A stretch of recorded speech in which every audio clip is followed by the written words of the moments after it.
Hello and welcome back. Today we are going to talk about a lot of things. I'm going to cover in this PowerPoint presentation, I'm going to talk about wireframe. What does it mean? I started to apply I gave you a template that you can download. All of those templates has a wireframe. I will explain what it is and I will try to make it more, I hope I will make more sense out of it.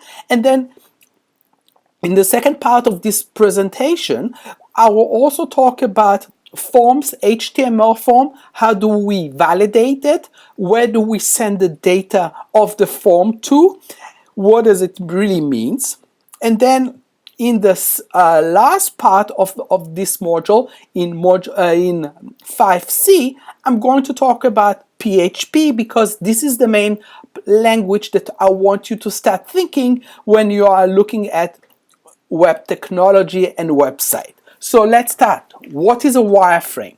The idea of a wireframe is the idea that how the structure of the content in your website consists of. If we're looking at, for example, USF, and we will see how they build up the website, if I will spell it correctly, if they will see, you will see that it consists of a wireframe. That because we have a header, we have navigation, we have a video, and we have content, and then all the structure that is a footer that we talked about. So the body in this website or this page consists of a video with a subhead that holds some announcements about our department. So this is the structure that we're going to talk about.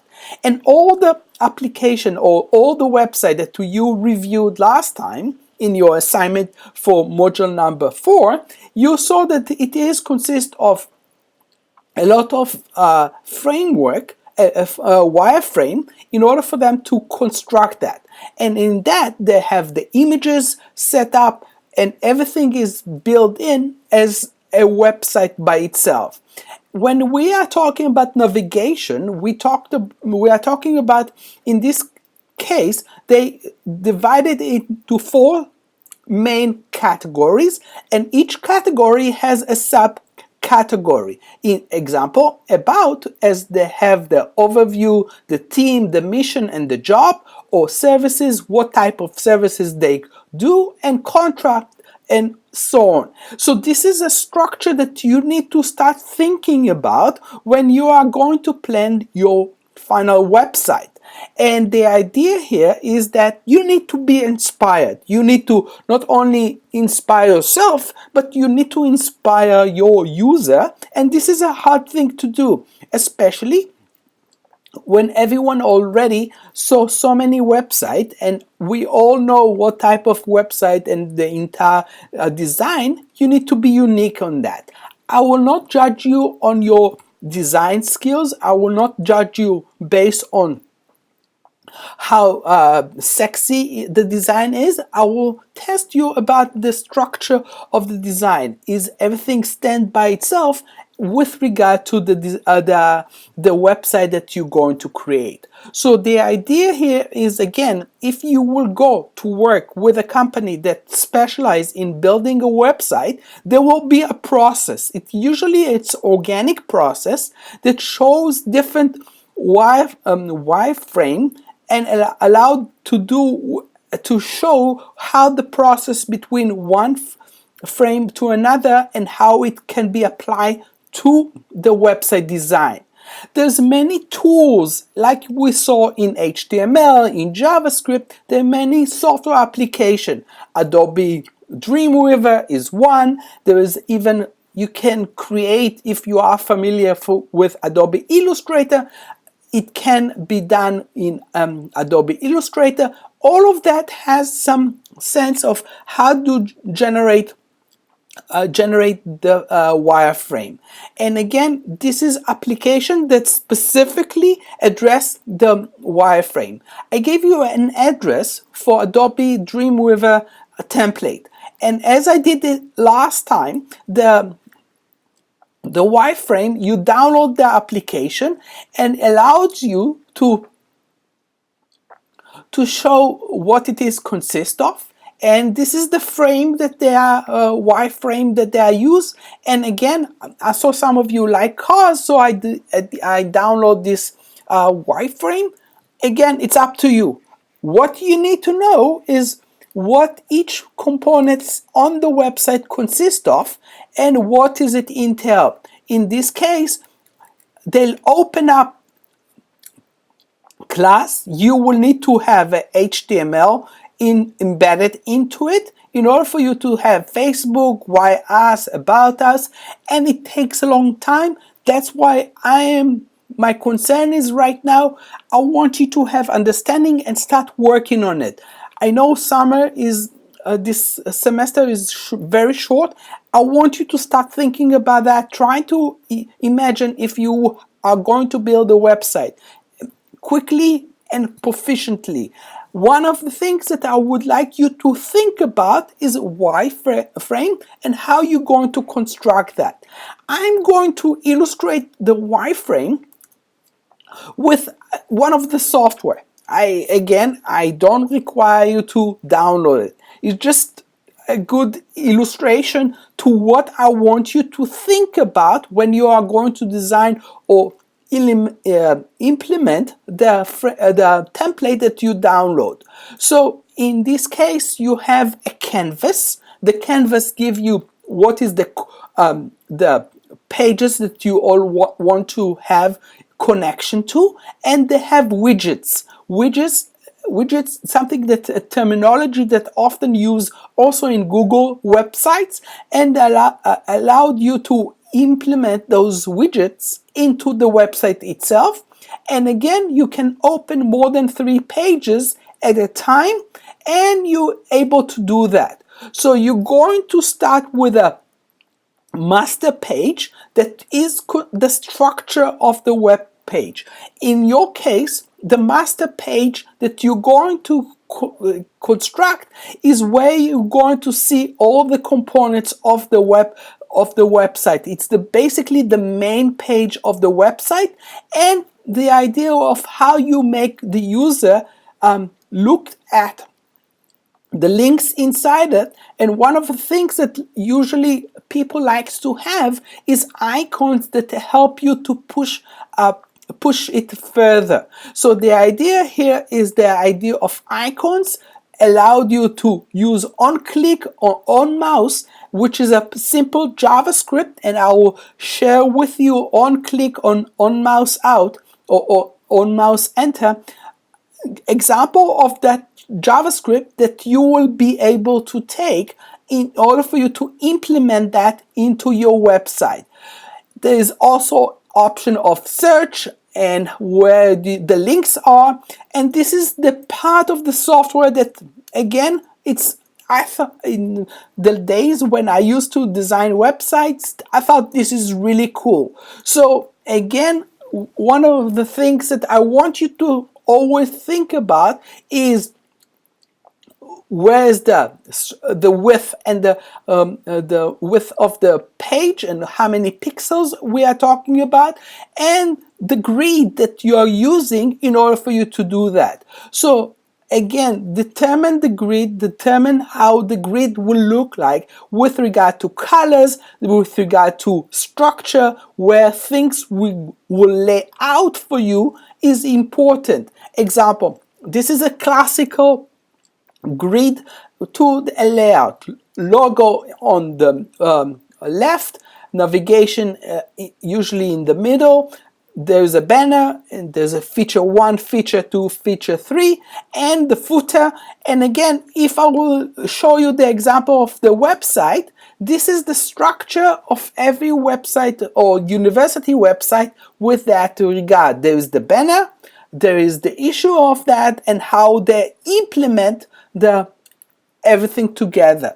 So what you are basically building is hierarchy that allowed you to enhance the wireframe in order for you to make it more transparent with regard to the users and how to implement that, and what is the grayscale that you are using, what type of when I'm talking about grayscale, we're talking about color palette and what are you using it in order for you to strengthen the elements that you're going to display in your website. So this is my 5 cents. I know it's a lot of material to cover. I will give more information on the on Canvas about that. The second subject is JavaScript form validation. And every one of us are familiar with Google, right? Or with any form. Even Google has a form. This is a form. Amazon has a form. When you search for whatever you want. So this is a form for them. So in this case, when you are purchasing something, there is a form that consists of HTML. And this form usually consists of, inside the HTML, a form is established. The code for that is a form, and you need to close the form in HTML form. And in this case, the form consists of first name, last name, and that's it. And we are usually send this information somewhere. So in this presentation,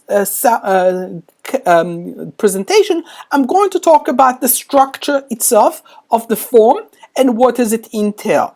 So first of all, the form has to consist of text.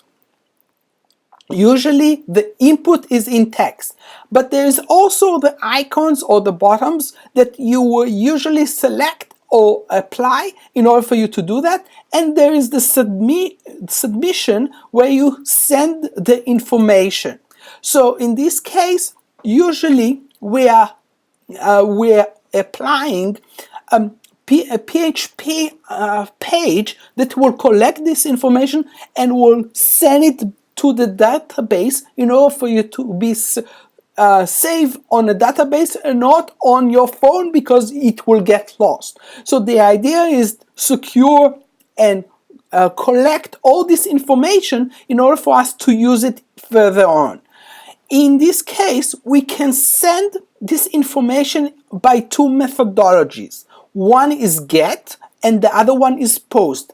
GET, sending the form as a parent to the HTML, to the URL, specific by the action attributes. It is not considered to be the top secure application. The POST is considered to be most popular, and it sends the form as in the attributes, and I will explain that in 2 seconds. So the GET asks the server for a page or a data. If the request permits, they will send the URL as a string. The POST, in comparison, submit the web to a web server and retrieve the server response. So if the request has permission, there will come embedded the request HTTP packet inside, not the URL. So in this case, the GET request to embed the permissions in the URL, and the URL has limitation by how many characters you can send back or submit using the GET, and the URL does not contain special character without coding. So private data in this case can be modified by the user, something that you don't want that the user to have control of. So in the GET, it's harmless. In the POST, the data will be resubmitted. The bookmark, you bookmark this page. In GET, you can bookmark. In the POST, you cannot. And the catches the idea of the security, it is less secure than the POST. The POST is the most secure way to do that, and the restriction of the data type that you're going to put in the form in the GET is only ASCII character, But in the post, it's not restricted. It is binary, and it's allowed both a more elaborate way to do that. So how do we write those forms in HTML? So the form action, and again, this is where you're going to see things, new things. So the HTML, we have a simple form. What is your name? And the type of food you like to eat. So in this case, name 1 is what is your name, or your name, and value 2 and name 2 is the value. What type of application, what type of food do you like, and how do you like it apply, and you submit this. In post, we usually apply PHP, where the form itself is a little bit simpler. We will talk about PHP in the next presentation. And the idea here is that you apply to it and you will receive only the validation, in this case, how to apply that. So now the validation is not done by PHP, it's done by JavaScript, and it checks to see if you fill out all the forms. Usually the forms has a lot of JavaScript that allow you to go back and forth until you find. Example, our web hosting company, when we are asked to create a username and password, usually it's a validation form that consists of JavaScript that is run in the your local machine that create this. So it's a client-side data validation, and it's allowed us to see if the data is valid in order for it to do that. So the JavaScript validation, it's a web browser, and it sends requests to the web server, and the web server send the application to the application server and the database server. All those things happened in order for us to just, again, in the case of open up a website for free, this is the action needs to take. Think about in Amazon how many processes happens when you are purchasing one item or 2 items or 3 items, when it comes from different dealers and not only Amazon. And so there's a lot of action that needs to be taken, and I want you to have a sense what does it entail. So there's a client side and versus this server side. When you are creating a web form, you make sure that the data submitted is valid and correct format. In the client side, the validation use faster feedback, which means that JavaScript is usually faster. Instead of checking all the component of the form, it's faster than sending to the server and wait until the server will come back in order for us to do that. In this class, we will use only the client-side validation, and I will show you an example of it. But in reality, some companies like to send back the data to their server in order for them to validate, and this can take some time. So what do we do to validate a form? What are the required fields left empty? What is the how can we validate email address? And what happened when someone enter numeric fields and text? Or is it the right range of things? All of that is part of the idea of on-charge validation that allowed us to do a simple JavaScript that allowed us to measure to see if the check of the certain text field has a valid email address, and we will do that email size 20 because we are counting each words in the email address, and on charge validation this, which means I am measuring the size of the number of words in the email in order for me to validate that. Or on submit, I can say you are going to validate and give a return. And again, this is on submit. and allowed us to raise the code from the form and allowed us to execute and measure to see what is it entail. So on submit event handler is the idea of what is it entail, and it handle the submission. In general event handler structure, we have if condition. We talked about that in JavaScript. If condition, and if it does not meet the if condition rewrite as validation of the code, it will not return with the right code, and it will stop the user to submit this information. And in this case, we will try to apply to that. One of the things, or one of the tricks that often being used, is the length of the text. If it is 0, which means, hey, you do not fill out the form correctly, or this particular question, it will come as true or false, and you are the one who will design how it be implemented in your way. So how do we, what fields of web form should be required?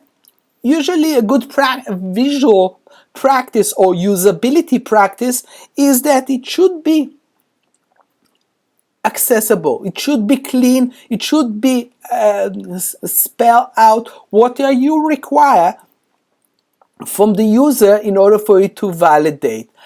And the issue of validation is really important. Again, zip code is something that is always been used, and again, we can test a regular expression using a regular expression, USA phone number or email, and again there is a structure that we are looking at, and we are giving that the space that is required for us.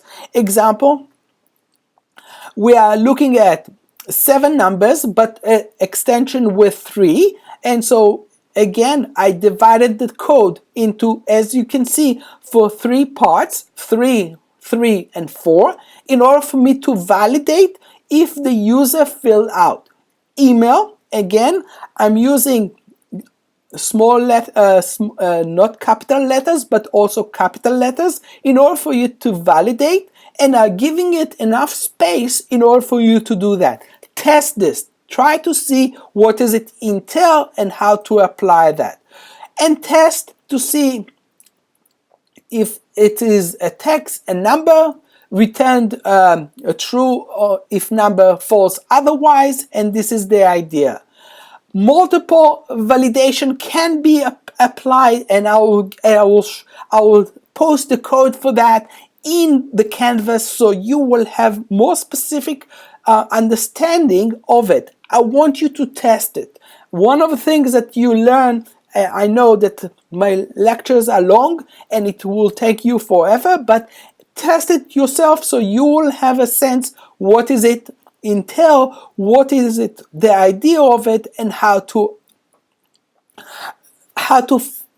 fine-tune the error message in order for you to validate it and to test it, and again make sure that your JavaScript is validate without any mistakes.